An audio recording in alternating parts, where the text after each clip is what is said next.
कल Donald Trump Saudi अरब की यात्रा पर थे। इस यात्रा के दौरान वो शख्स जिसको खुद यूनाइटेड नेशन ने और इनकी सरकार ने आतंकवादी घोषित किया था, उसके साथ गर्मजोशी से मिलते हुए नजर आए और सीरिया पर जो पाबंदियां लगाई गई हैं पिछले तकरीबन 35 सालों से, उन पाबंदियों को भी हटाने का ऐलान किया गया। इस आतंकी के ऊपर $10 मिलियन का अवार्ड रखा गया था।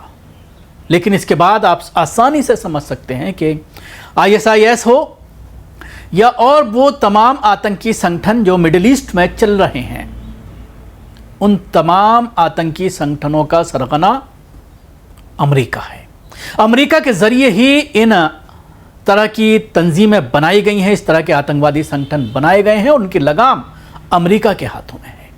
जिस तरह से बशारुल असद के खिलाफ इस बड़े ग्रुप का, इस बड़े आतंकी संगठन का इस्तेमाल किया गया अमेरिका के जरिए, और जैसे ही उन्हें लगा कि अब रशिया की ताकत थोड़ी सी कम होती नजर आ रही है और रशिया जो है वो अपने ही जो जंग चल रही है उसमें बिजी है, इसलिए वो बशारुल असद की मदद करने में थोड़ा सा असमर्थ हैं, तो फिर पूरी तरह से वहाँ पर आवाम को मिला करके विद्रोह कर दिया। और उसके बाद पूरी दुनिया की मीडिया ने किस तरह से दिखाया 4-5 दिन तक कि वहाँ पर बशारुल असद के ज़रिए लोगों के ऊपर किस तरह के मजालिम ढाए जा रहे थे, ये दिखाने की कोशिश की गई। सऊदी अरब पूरी तरह से इस ग्रुप के साथ खड़ा नज़र आया और इस डील को कराने में मोहम्मद बिन सलमान का सबसे बड़ा हाथ है। मोहम्मद बिन सलमान जिस हॉल के अंदर बैठे हुए थे, डोनाल्ड ट्रंप बोल रहे थे, जैसे ही उन्होंने सीरिया के इस आतंकी का जिक्र किया और इस पर से पाबंदियां हटाने की बात कही, तो वो अपनी सीट से उठ खड़े हुए मारे खुशी के तालियां बजाने लगे, जैसे उन्हें बहुत बड़ी चीज़ उनको मिल गई हो।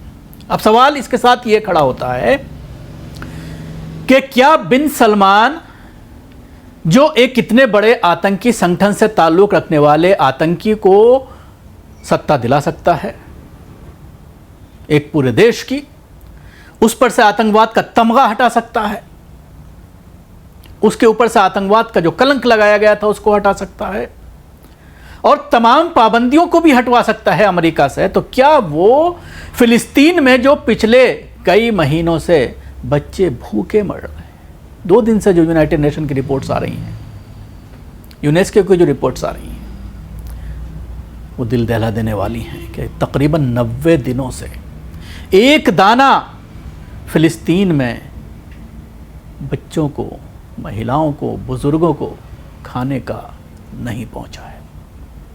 कहत का आलम है और यह खदशा जाहिर किया गया है कि 5 लाख लोग भूखमरी से मर सकते हैं। तो फिर मोहम्मद बिन सलमान जैसे लोग फिलिस्तीन के इन बेगुनाह मुसलमानों को, इन मजलूम मुसलमानों को बचाने के लिए कम से कम इतना ही कर दें कि उन तक खाना और पानी पहुंच जाए, अमेरिका से मुदाखलत करने को क्यों नहीं कहते?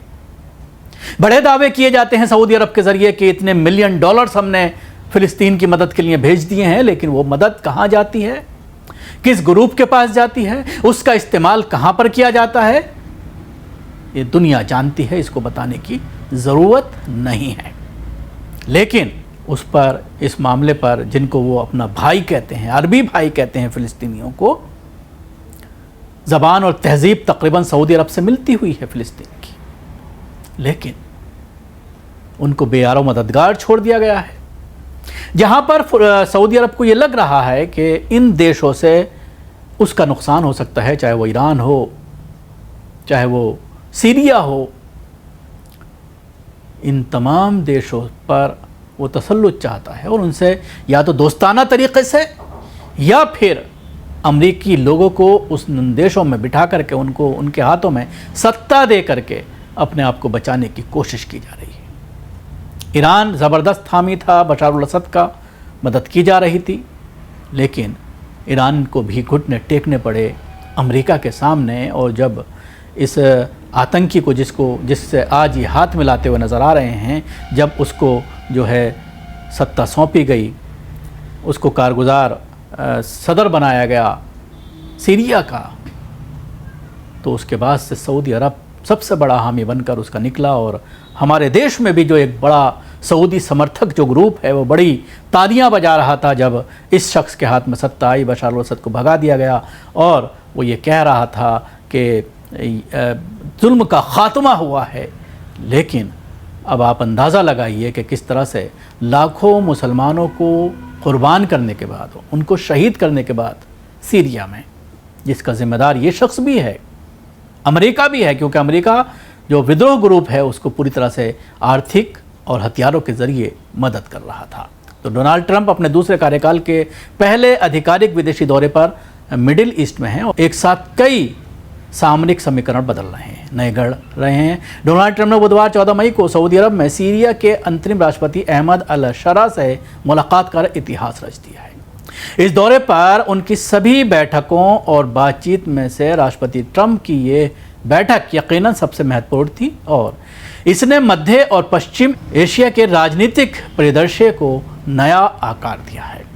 राष्ट्रपति ट्रंप ने राष्ट्रपति अल शारा से मुलाकात की तो दुनिया जिस वजह से कुछ हद तक हैरान हो गई वे उनकी संदिग्ध पृष्ठभूमि है। अभी हाल तक अहमद अल शरा को उसके निकनेम अबू मोहम्मद अल जुलानी, जिसे अल गोलानी या अल जुलानी भी कहा जाता है, के नाम से जाना जाता था।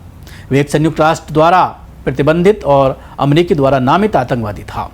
पिछले 2 दशकों से अल जुलानी अल कायदा और ISIS जैसे वैश्विक आतंकी संगठनों के प्रमुख पदों पर रहा। संयुक्त राष्ट्र सुरक्षा परिषद यानी UNSC और ISIS और अल कायदा प्रतिबंधित समिति के अनुसार जुलाई 2013 में अबू मोहम्मद अल जुलानी को आतंकवादी कार्यों की वजह से और उसमें योजना बनाने, सुविधा प्रदान करने जैसी और इसके साथ ही तैयार करने के वो अंजाम देने में भाग लेने के लिए पूरी दुनिया की तरफ से उसको आतंकवादी घोषित किया गया था। UNSC की इस प्रतिबंधित समिति के अनुसार अल जुलानी को हथियारों की सप्लाई, बेचने या ट्रांसफ़र के साथ साथ अलकायदा और ISIS के साथ भर्ती करने के लिए दोषी ठहराया गया था।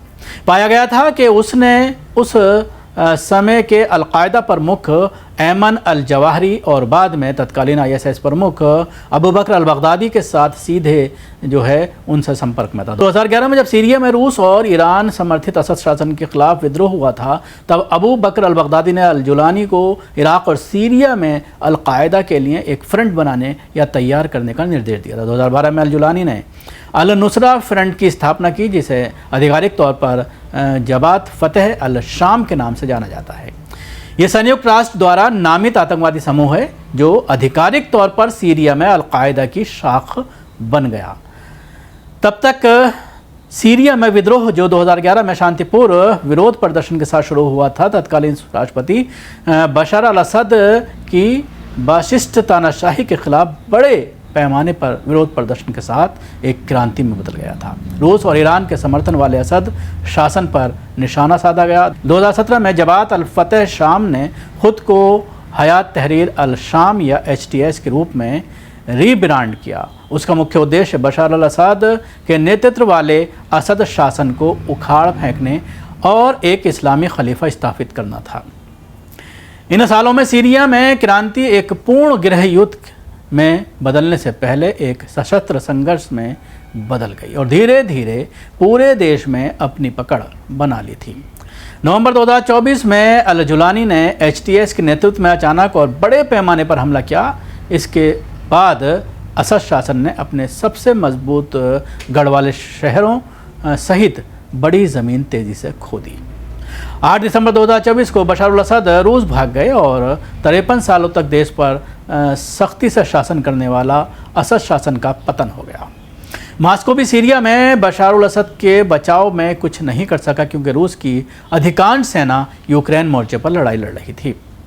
HTS प्रमुख अल जुलानी ने अपनी जीत की घोषणा की और जनवरी में उन्हें सीरिया का अंतरिम राष्ट्रपति नियुक्त कर दिया गया। इसके बाद उन्होंने आधिकारिक तौर पर अपना वर्तमान नाम अहमद अल शरा कर लिया। अमेरिका ने सीरिया में पहुंच बढ़ाई।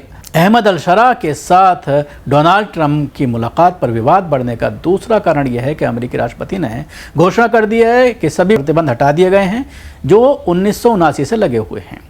सऊदी अरब और क्राउन प्रिंस इसमें बहुत अहम भूमिका निभाई है। तीसरा कारण जिससे दुनिया को ध्यान खींचा है वो ये है कि सऊदी क्राउन प्रिंस मोहम्मद बिन सलमान ने ही राष्ट्रपति ट्रंप और राष्ट्रपति अल शरा के बीच बैठक का सुझाव दिया और उसकी व्यवस्था की। बैठक के बाद डोनाल्ड ट्रंप ने स्वीकार किया कि सऊदी शाह ने आज लिए गए निर्णयों में महत्वपूर्ण भूमिका निभाई है। सभी प्रतिबंध हटा दिए जाने के अलावा डोनाल्ड ट्रंप की बैठक और उसके बाद व्हाइट हाउस के एक बयान से ये स्पष्ट हो गया है कि अमेरिका ने सीरिया में नए शासन को मान्यता दे दी है, उसे वैध बताया है। दोनों राष्ट्र अध्यक्षों की मुलाकात के दौरान राष्ट्रपति ट्रंप ने कहा कि सीरिया अल शरा के शासन में शांति का मौका पाने का हकदार है। इसके बाद एक बंद कमरे में बैठक शुरू हुई जिसके दौरान राष्ट्रपति ट्रंप ने राष्ट्रपति अल शरा को सीरियाई लोगों के लिए अच्छा काम करने के लिए प्रोत्साहित किया। अमेरिकी राष्ट्रपति ने उनसे इजराइल के साथ अब्राहम समझौते पर हस्ताक्षर करने और सीरिया से सभी विदेशी आतंकवादियों को बाहर निकालने का भी आग्रह किया। तुर्की का एंगल भी खाड़ी से समर्थन एशिया के लिए इस बैठक में महत्व का चौथा कारण यह है कि तुर्की के राष्ट्रपति एर्दोगान अपनी बैठक के दौरान एक फ़ोन कॉल पर डोनाल्ड ट्रंप और सीरिया के अल शरा से जुड़े थे। कई खाड़ी देशों ने भी सीरिया के नए शासन को अपना समर्थन दिया है। वो सीरिया के इस नए शासन को ईरान के जवाब में के रूप में देखते हैं। तेहरान समर्थित असद अब इतिहास की किताब तक ही सीमित है। इजराइल की अमेरिका को चेतावनी दी है, पर इजराइल ने अमेरिका द्वारा अहमद अल शरा को सीरियाई राष्ट्रपति के रूप में मान्यता देने से खुश नहीं है। तेल अवीव ने वाशिंगटन को उसके आतंकवादी बैकग्राउंड के बारे में सरकार से वैधता देने के प्रति आग्रह किया है।